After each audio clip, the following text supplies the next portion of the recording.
I enjoyed the 2012 Geek Girl Con. It was a nice, friendly environment. I didn't encounter any sexism. I felt free to wear this necklace all day. In some respects, the panels seemed too rudimentary, but I liked the discussion anyway. At some points, panelists made some transphobic comments, like assuming that all women have vaginas. But someone corrected them afterwards, and that is extraordinary. I was a bit annoyed that the Greg Rucka panel, where he discusses writing realistic female characters and being a man at the same time, was called Writing with a Y Chromosome.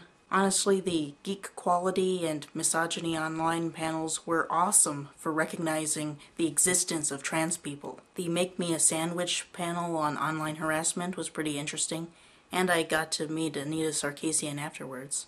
She's nice. Oh, and I ironically ate an actual sandwich when waiting in line for the panel, because there was a bakery downstairs. In my defense, I'm pretty sure a guy made it. I did have issue with the way that sexual objectification seemed to be promoted with the burlesque show they did. I mean, even if you're being geeky and dressing like Goombas or whatever, it's still a show where everyone is to look at women's breasts for being sexy, and that's all they're there for, right? So I don't see how it could be remotely feminist unless all of the audience was female, but they were just checking IDs for age requirements and not gender requirements, and even then I don't see how it could really be feminist. But then I didn't go to the Can Geek Girls Be Sexually Liberated panel, as the Buffy Oki was going on at the same time. People singing along to the Buffy episode Once More with Feeling. The Buffy Oki perpetuates the meme of hate against the character Dawn. In Buffy fandom, there's this whole hatred about Buffy's little sister Dawn, largely ageist in basis. When I first started watching the show, I was younger than Dawn and could relate to her, so she was my vessel to take through the show. As I understand it, most people's would be Buffy or Willow or Xander. Mine was Dawn. And so it kind of comes as a personal burn when people just rabidly hate Dawn. And it's not just she's kind of annoying. She is kind of annoying. But this is rabid hate against this girl just being a girl.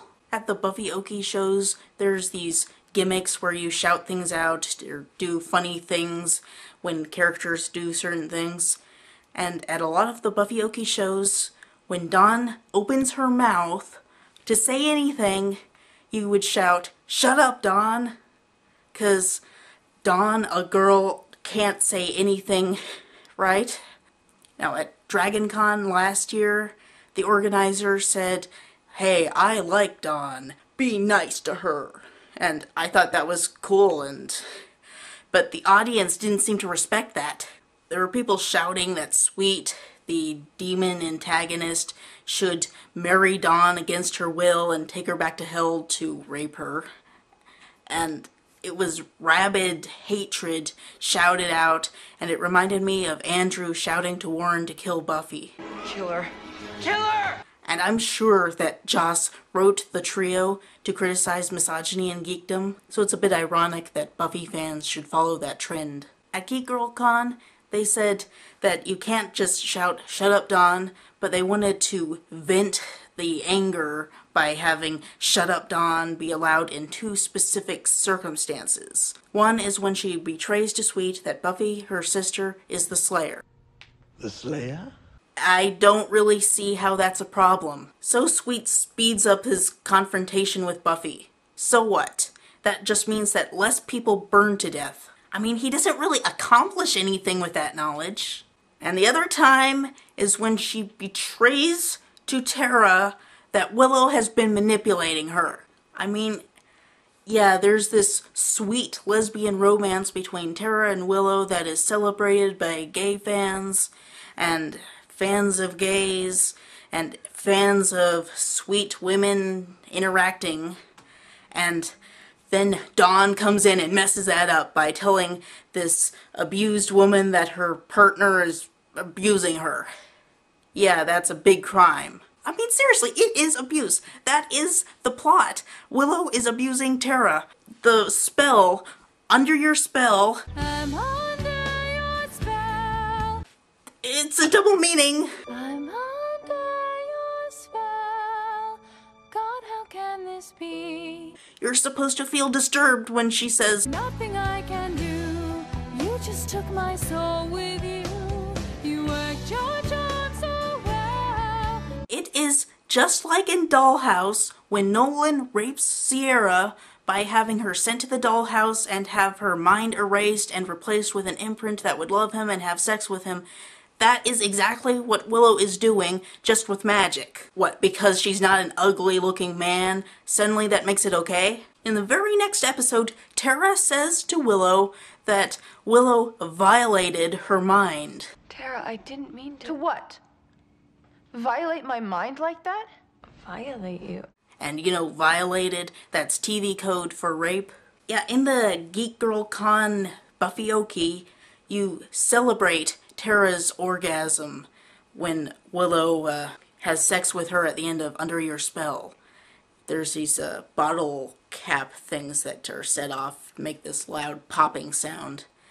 And everyone is to celebrate this lesbian romance, obviously very sweet, or so it is presented in a very superficial reading of the subject.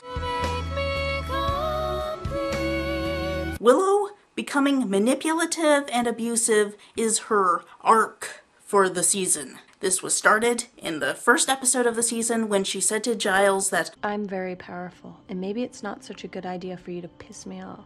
Later in the Halloween episode all the way, Tara confronts Willow about using too much magic, manipulating people with her magic, and Willow uses her magic to manipulate Tara to violate her mind, and then once more with feelings, Under Your Spell is the result. It's a depiction of abuse. So in the reprise of Under Your Spell, when Tara says that she's gonna leave Willow, this should be a cause for celebration, not despair. She is a woman getting away from her abusive partner. We should be cheering when she says, We're done, and I just wish I could stay. she wishes she could stay, but she gains the resolve to get out of that abusive situation. I mean, it's just as feminist as Buffy beating up Warren. But, you know, Warren's a guy and not a cute, sweet lesbian, so... Why are feminists this shallow? And when Dawn is singing about her insecurities, saying, does anyone really notice? Does anyone really care? People are encouraged to shout, no! Please take her. Be sure to kill her this time.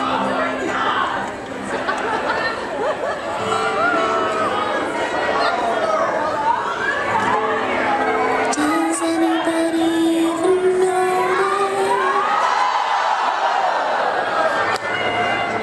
Does anybody even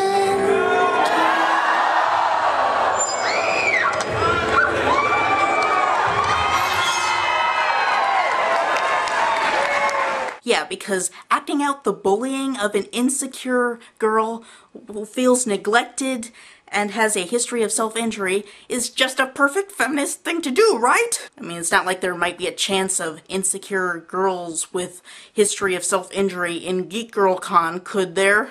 So yeah, I like the con overall, but there were a few things that bothered me, little problems that the Geek Girl Con organizers should probably try to work out.